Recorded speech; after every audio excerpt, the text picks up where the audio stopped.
Hola a todos, yo soy Abner y les quiero comentar acerca del nuevo formato del programa Si Quieres Aprender, Ponte a Leer. Vamos a tener invitados en el programa quienes nos van a compartir libros de sus gustos. Nosotros vamos a leerlos y vamos a compartir con él ideas, le vamos a entrevistar. En esta ocasión les queremos compartir el programa que hicimos junto a nuestro invitado, el profesor Fabio Roncales Armas, con quien hablamos acerca de los libros de La Odisea, La Ilíada y La Ciudad y los Perros junto a mi compañera Tami. Este programa lo grabamos en la Biblioteca Municipal de Chimbote y espero que sea del agrado de todos ustedes. El profesor Fabio Manuel Roncales Armas nació en Chimbote el 2 de junio de 1979. Cursó sus estudios primarios y secundarios en la institución educativa Fe y Alegría número 14. Es egresado de la Universidad Nacional del Santa en la Facultad de Educación y Humanidades. Es licenciado en Educación Secundaria, Lengua y Literatura. Y entre las instituciones educativas en las que ha trabajado tenemos a la institución 88025 de Cosco, Fe y Alegría número 14, Augusto Salazar Bondi, también en el colegio 88183 de 14 Incas. Chicos, un gusto reencontrarnos nuevamente después de algunos meses. Profesor Fabio, cuéntenos sobre los primeros libros en su niñez. ¿Quién lo acercó a los libros? Bueno, yo provengo de una familia, como yo les decía en clase, una familia privada, porque estaba privada de agua, privada de luz, a manera de broma, pero éramos una familia con carencias. Cuando íbamos a la tienda nos envolvían las cosas en papel periódico. Ahí nace la lectura, porque empezábamos pues a leer, ¿no? Obviamente ya teníamos la guía de la educación inicial y de alguna manera ya podíamos dar lectura a los periódicos, hojas sueltas. Y ahí estaban las lecturas breves, las lecturas escogidas, mi libro Sembrador, lo recuerdo muy bien, en tercer grado de primaria, donde había lecturas muy buenas, ¿no? El profesor seleccionó 3, La Ciudad y los Perros, La Odisea y La Ilíada. Vamos a empezar con la Odisea, escrita por Homero. ¿O cómo llegó a este libro? La Odisea es un texto que he leído en el colegio. Paradójicamente, lo normal es leer primero la Ilíada, luego la Odisea, ¿no? Porque si se han dado cuenta en la lectura, la Odisea es la continuación de la Ilíada. Sin embargo, nosotros tuvimos un cambio de docente en la institución educativa donde yo estudiaba. Para esto, el maestro que nos había solicitado la obra nos había hecho ya toda una parafernalia, toda una explicación bastante didáctica, de tal modo que logró captar la atención de los chicos. Y bueno, entonces empecé leyendo la Odisea. Pero al leer la Odisea, uno se queda con el mal sabor de que qué habrá pasado antes, ¿no? Bueno, de hecho sí, y la historia, la obra de la Odisea nos habla acerca de Ulises, o también conocido como Odiseo en toda la novela. La obra nos relata acerca de los 10 años, los cuales hizo el viaje para regresar a Ítaca, donde estaba su lugar natal, donde le esperaba toda su familia. Y como dice el profesor, ¿no? Uno se queda con el mal sabor de boca de saber qué pasó antes. Pues en sí fueron 20 años los cuales estuvo nuestro personaje Odiseo separado de su familia.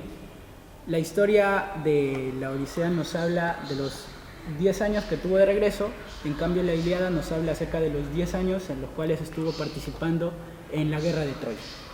Bueno, ahora Abner va a leer el fragmento que nuestro invitado escogió.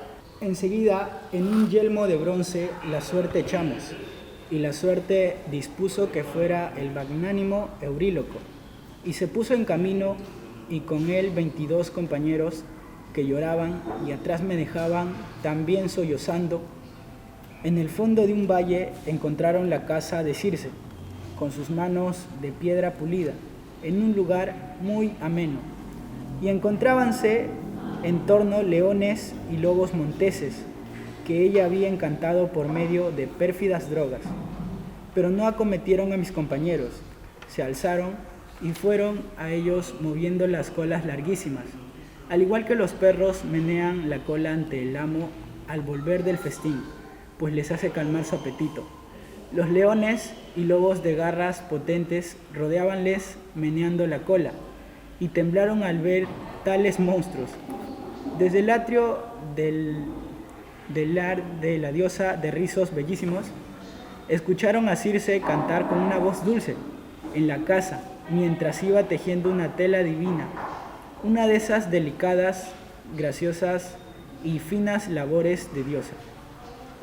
Y tomó la palabra Polites, caudillo de hombres, que era el más respetable y querido de mis compañeros. En la casa, oh amigos, hay una mujer que cantando dulcemente una tela está urdiendo, y la casa resuena. ¿Es deidad o mortal? Mas debemos llamarla enseguida. Esto dijo, y mis hombres alzaron la voz y llamáronla. Y abrió ella la puerta magnífica, y dijo que entraran. Y mis hombres incautos siguiéronla todos a una.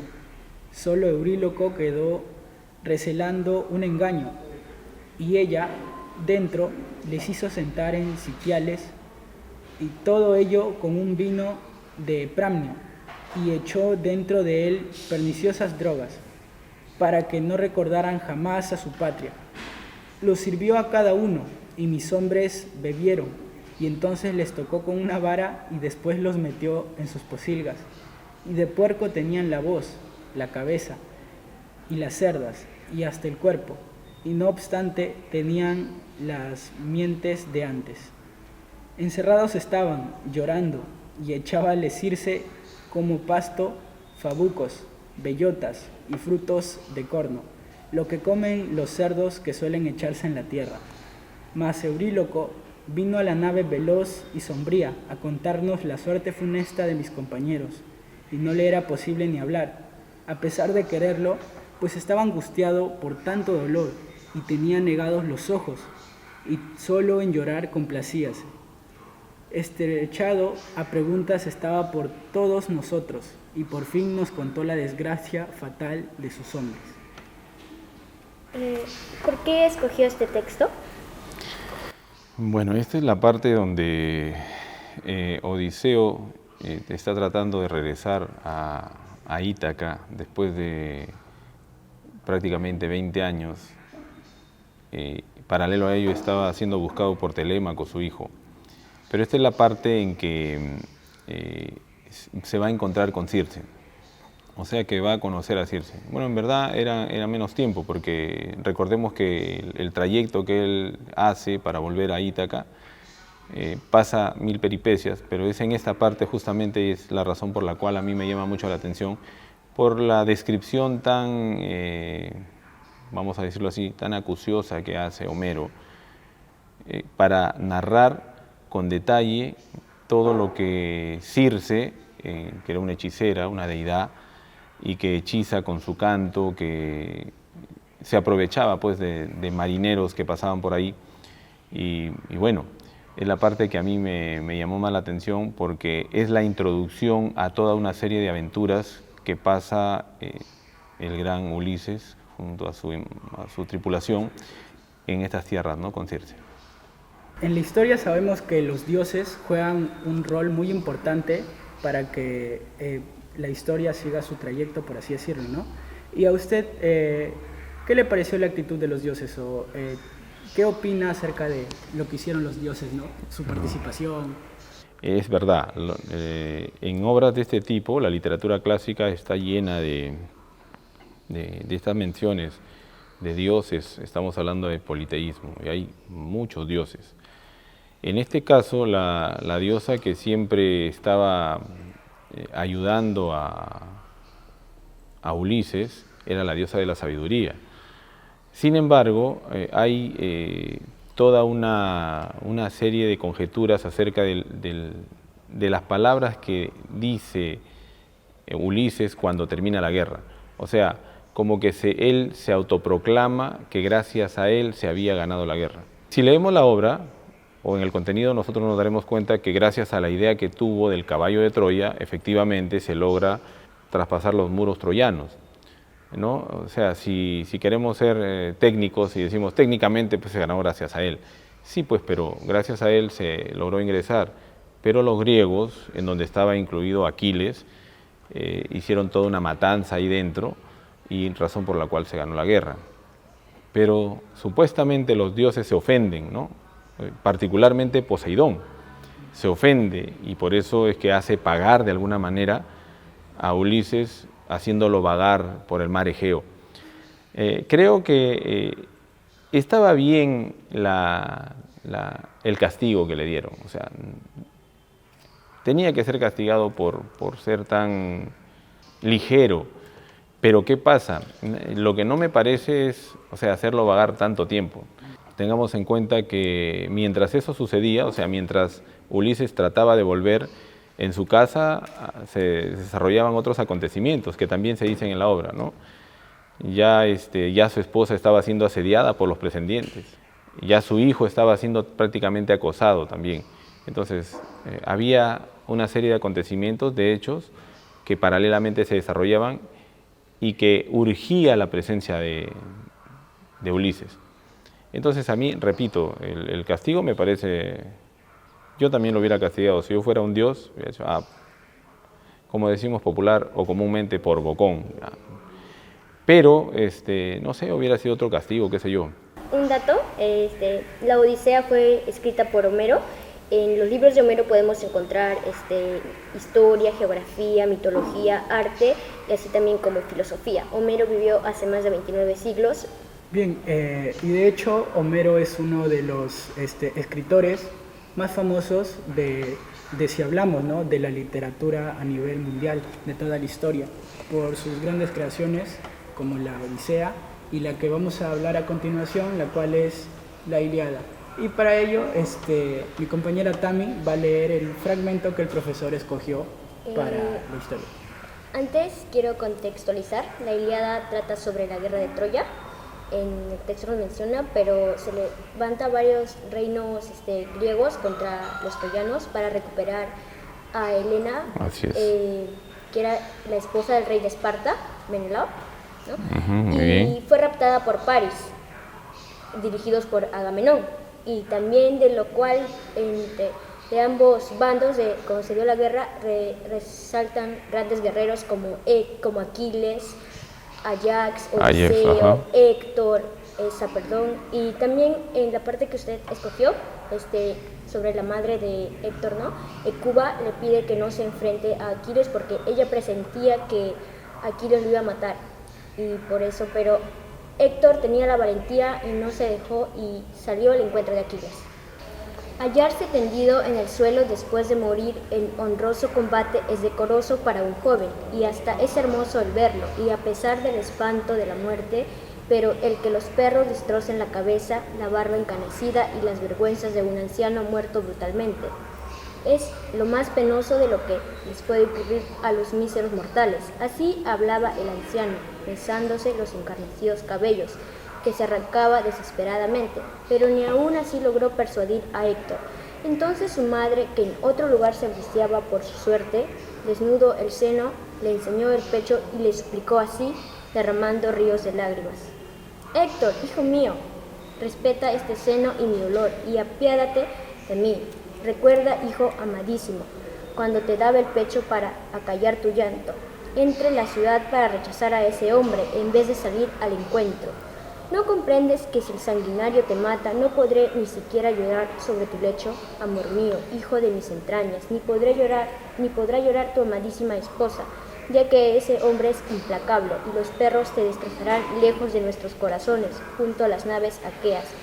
Así, llorando, Príamo y Hecuba hablaban a su hijo y le dirigían copiosas y enternecedoras súplicas sin conseguir persuadirlo, mientras seguía aguardando a Aquiles, que ya se le acercaba, como salvaje dragón que después de comer hierbas venenosas aguardaba ante su guarida a un mortal, y lanzas terribles miradas llenas de cólera enroscándose en la entrada de la cueva. Así permanecí inmóvil con valor inagotable, con el escudo apoyado en una de las torres que sobresalía de la muralla, y al ver acercarse a su enemigo, se revolvían en su mente confusos pensamientos. «Ay de mí», decía para sí mismo, «si mi refugio en la ciudad será pulidamente el primero en afeármelo, porque anoche me aconsejaba cuando el hijo de Peleo resolvió incorporarse a la batalla, que trajese a los guerreros al amparo de las murallas, pero yo no me dejo convencer, aunque hubiera sido preferible el escuchar su consejo. Y ahora que he promovido con mi imprudencia la ruina del ejército, temo la censura de los troyanos y la de sus mujeres, y que alguno menos valeroso que yo pueda decir, Héctor, confiando en su fuerza, perdió a sus guerreros. Así hablarán, y es preferible sucumbir a manos de Aquiles o no entrar en la ciudad sino después de haberle quitado la vida».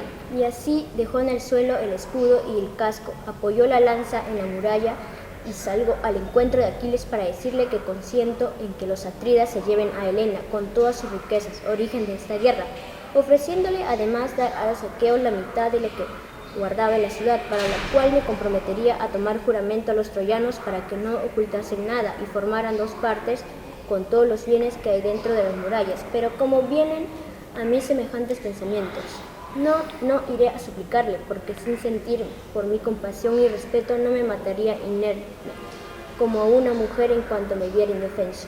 ¿No es el Eácida hombre razonable que espere las palabras? Lo mejor es pelear y salir de una vez de dudas acerca de quién quiere otorgar Zeus la victoria. Bueno, y profesor, ¿por qué usted eligió esta parte del texto de la historia? Bueno, escuchaba con mucha atención antes de la lectura que hacía Tami, escuchaba muy atento la contextualización que hacía. Tengamos en cuenta que Aquiles estaba enfurecido por la muerte de Patroclo, y Patroclo había sido asesinado o degollado por Héctor porque porque Aquiles pensaba que estaba matando a Héctor. O sea, había una confusión ahí. Básicamente, Aquiles no había participado de ese combate, al menos en donde había muerto Patroclo. Esto desata su ira y entonces decide ir a buscar a Héctor. O sea, así se dan los acontecimientos.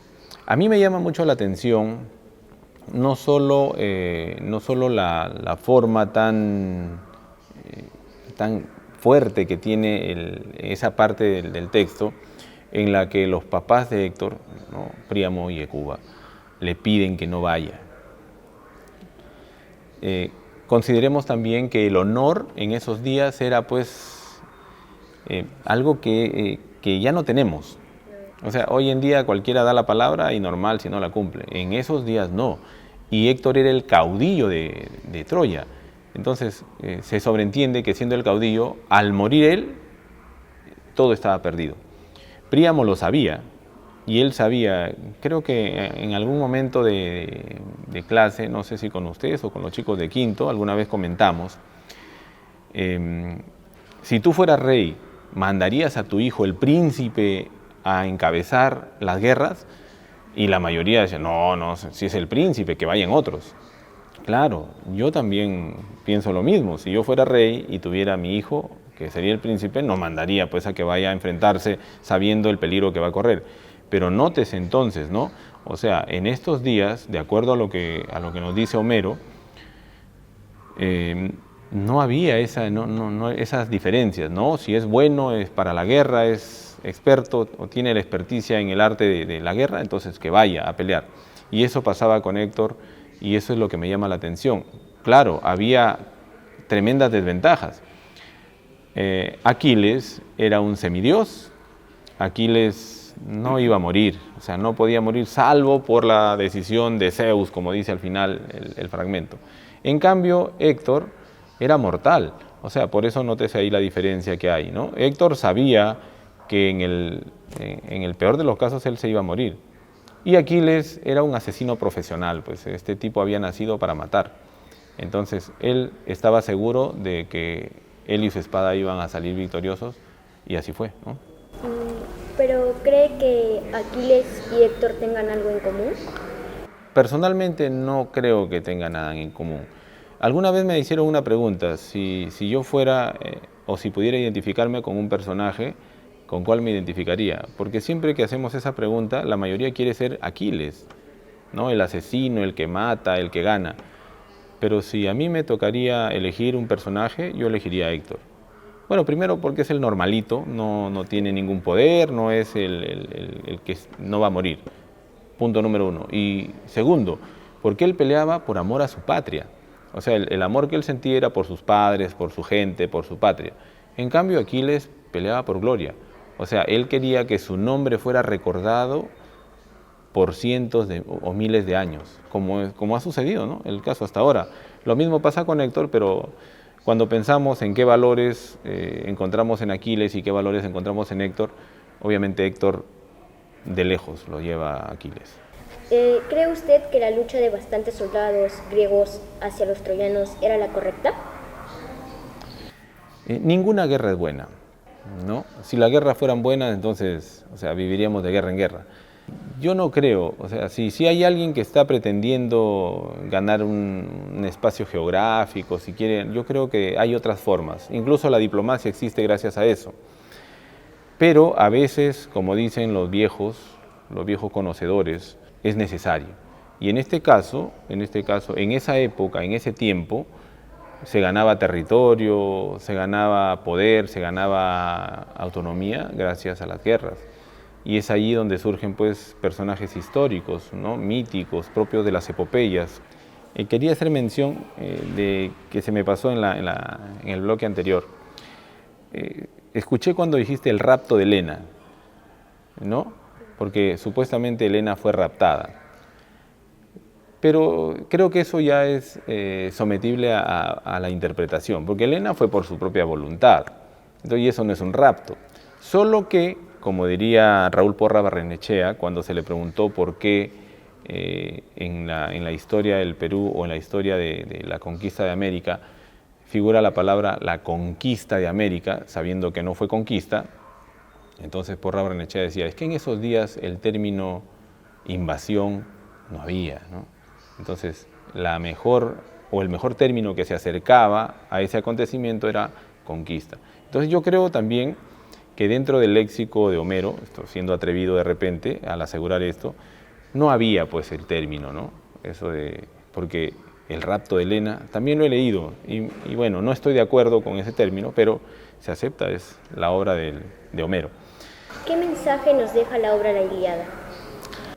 Yo creo que el mensaje que nos da, el gran mensaje que nos da la obra La Ilíada es el amor por el terruño, es el amor a la patria, es el amor por los ideales que no necesariamente nos hacen triunfadores. Y ahí es donde entra a tallar pues mi personaje favorito, ¿no? Es Héctor, el que peleaba, el caudillo de Troya, el que peleó hasta el último, sabiendo que no iba a ganar, porque él sabía que no iba a ganar, murió peleando. Ese honor que ya se ha perdido para los tiempos de hoy en día, ¿no? Así es. Y bueno, ahora dejamos de lado, para el programa del día de hoy, ¿no?, de hablar acerca de la mitología griega para hablar de uno de los clásicos de la literatura peruana, escrita por Mario Vargas Llosa, el Premio Nobel de Literatura en 2010. Estoy seguro que muchos de ustedes lo han leído, o los que quizás no, pero al menos van a reconocer el título, ya que, como les digo, es un clásico aquí a nivel nacional en nuestro país, la cual es La historia de la ciudad y los perros, que nos habla acerca de las vivencias que tienen los estudiantes del Colegio Leoncio Prado, entre los cuales destacamos, por ejemplo, a El Jaguar, a Alberto, a Ricardo Arana, más conocido como El Esclavo, El Cava, entre otros. Y bueno, para dar inicio, vamos a leer el fragmento que seleccionó el profesor para el día de hoy. Cuando el viento de la madrugada irrumpe sobre la perla, empujando la neblina hacia el mar y disolviéndola, y el recinto del Colegio Militar Leoncio Prado se aclara como una habitación colmada de humo, cuyas ventanas acaban de abrirse, un soldado anónimo aparece bostezando en el umbral del galpón y avanza restregándose los ojos hacia las cuadras de los cadetes. La corneta que lleva en la mano se balancea con el movimiento de su cuerpo y en la difusa claridad brilla.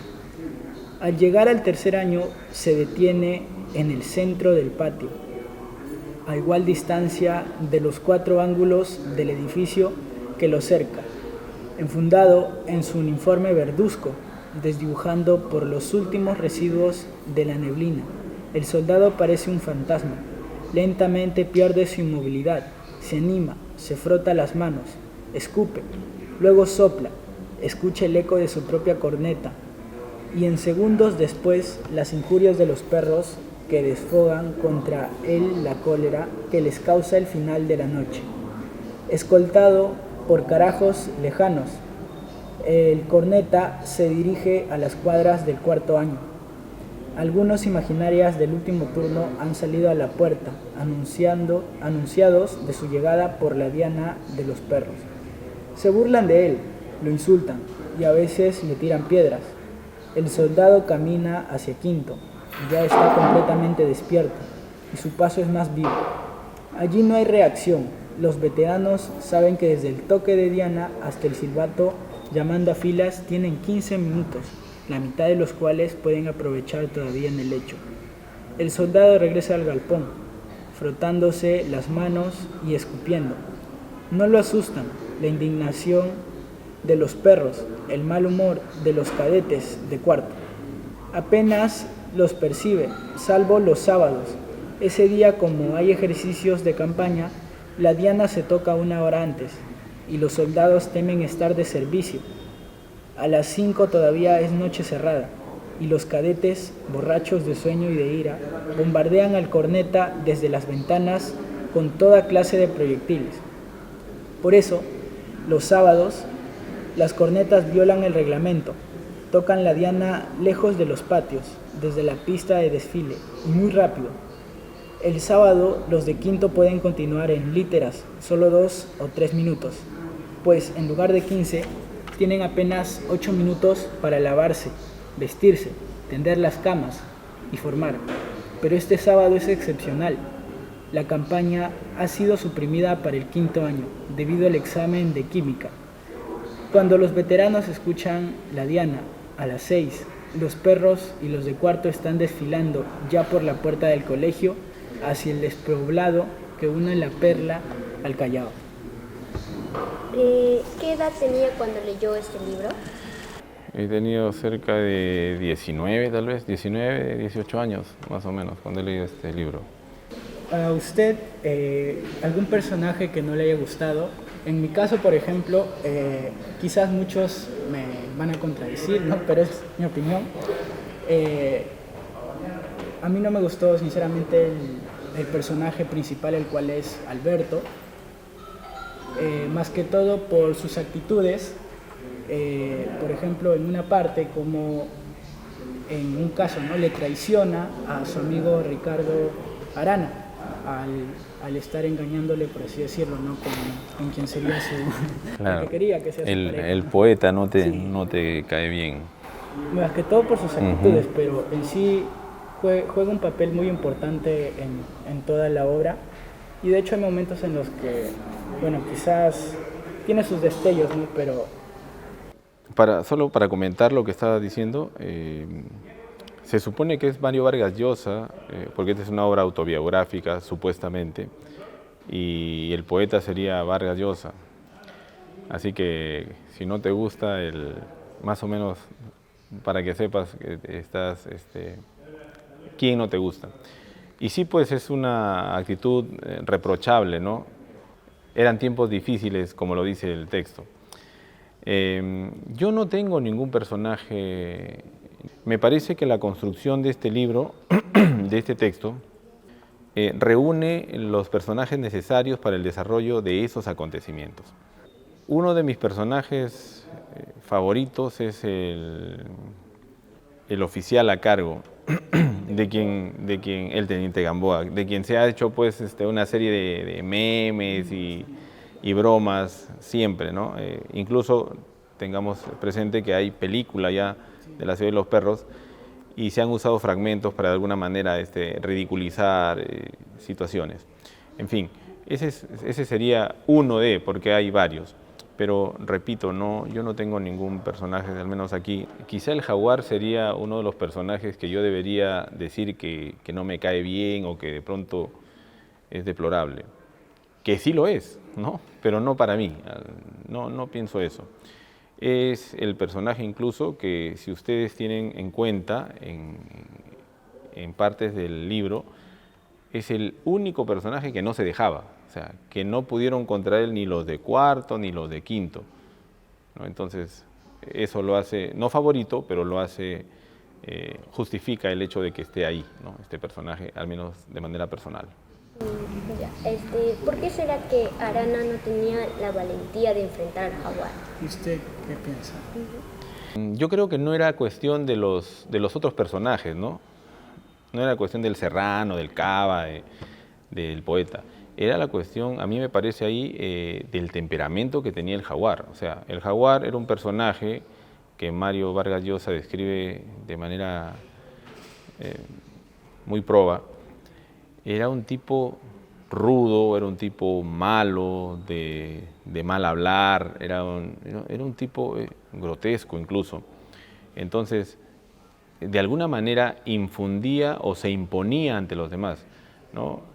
Comentábamos hace un momento que ni los de cuarto ni los de quinto, un poco para ubicarnos de manera contextual. En los colegios militares, yo no estudié en un colegio militar, pero he visitado, justamente la razón por la cual me dio la curiosidad de ir al colegio Ramón Castilla, que está aquí en Trujillo, donde tenía ahí algunos compañeritos que estaban todavía terminando la secundaria, ese libro, ¿no? O sea, para ver qué pasaba.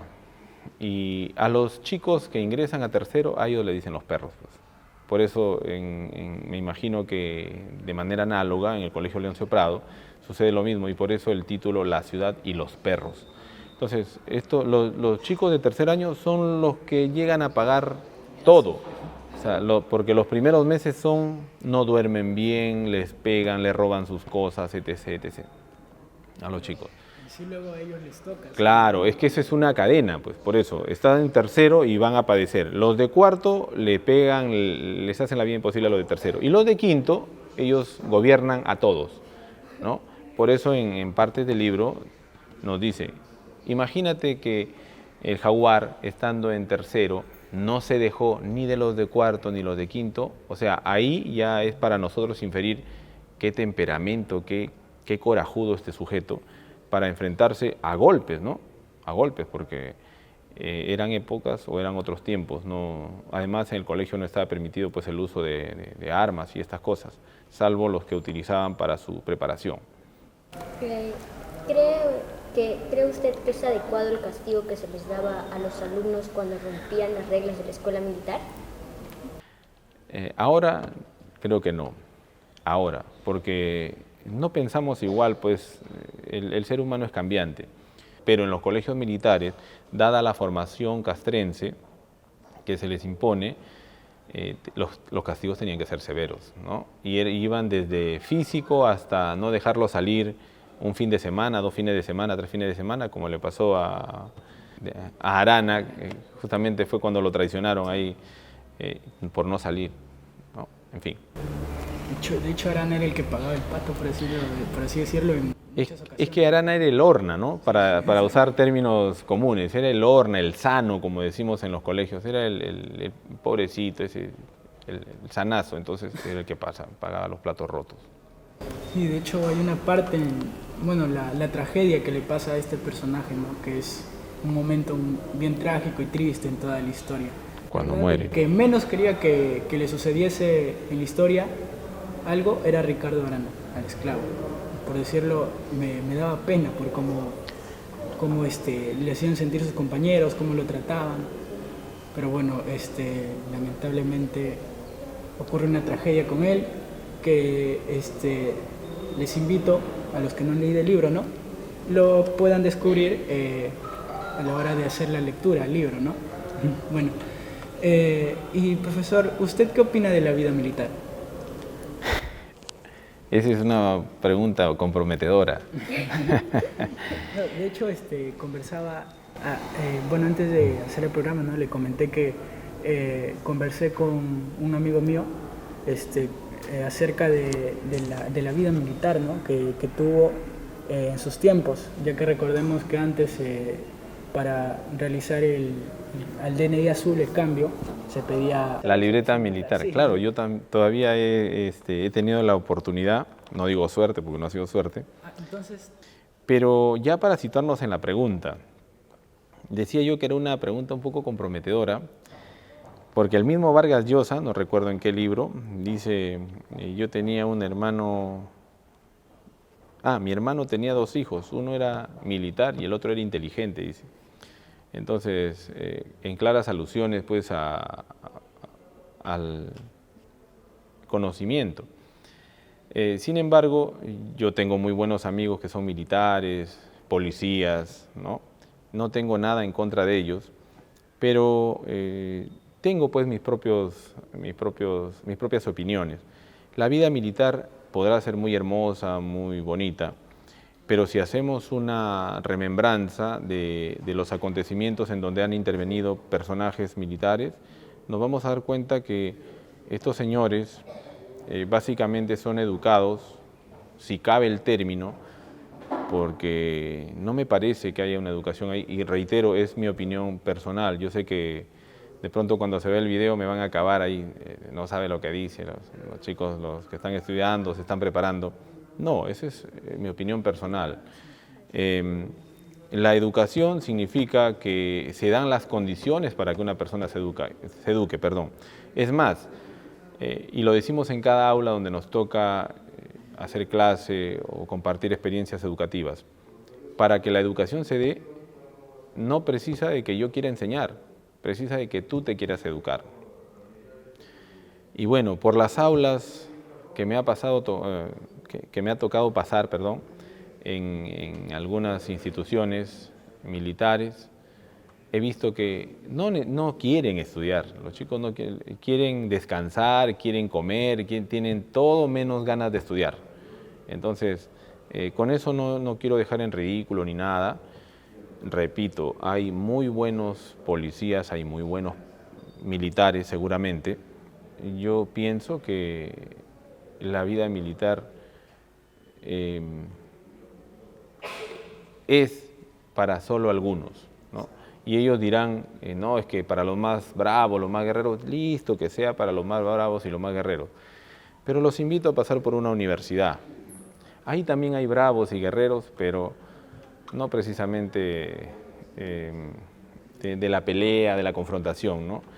Incluso si comparamos, hoy en día el Perú está atravesando una crisis política, social tremenda, donde vemos que militares están enfrentándose a sus propias poblaciones. Y la pregunta de fondo aquí, por ejemplo, ya que me han permitido ustedes tocar este tema, uno dice, ¿y será que los militares, cuando sus jefes, la gente que está arriba de ellos, le dice vayan y maten, metan bala, será que no piensa y no dice, pero ¿por qué lo vamos a matar? ¿Por qué vamos a hacer esto? O sea, no hay un criterio de pronto personal, no hay un criterio común. ¿Será que se aplica siempre las órdenes se cumplen sin dudas ni murmuraciones? Porque ese es un cliché que se estila en estas actividades militares, pero en fin. ¿Qué nos recomendaría a usted para seguir leyendo o algún libro en especial? Hoy en día las lecturas han cambiado de giro, ¿no? Porque si bien es cierto, hemos tocado hoy día la Odisea, la Ilíada, unos clásicos que son muy buenos, La ciudad y los perros, una obra también buenísima, en su momento galardonada. Hoy en día han cambiado de giro. Incluso estamos viendo, nos estamos llenando de los microcuentos, microrelatos.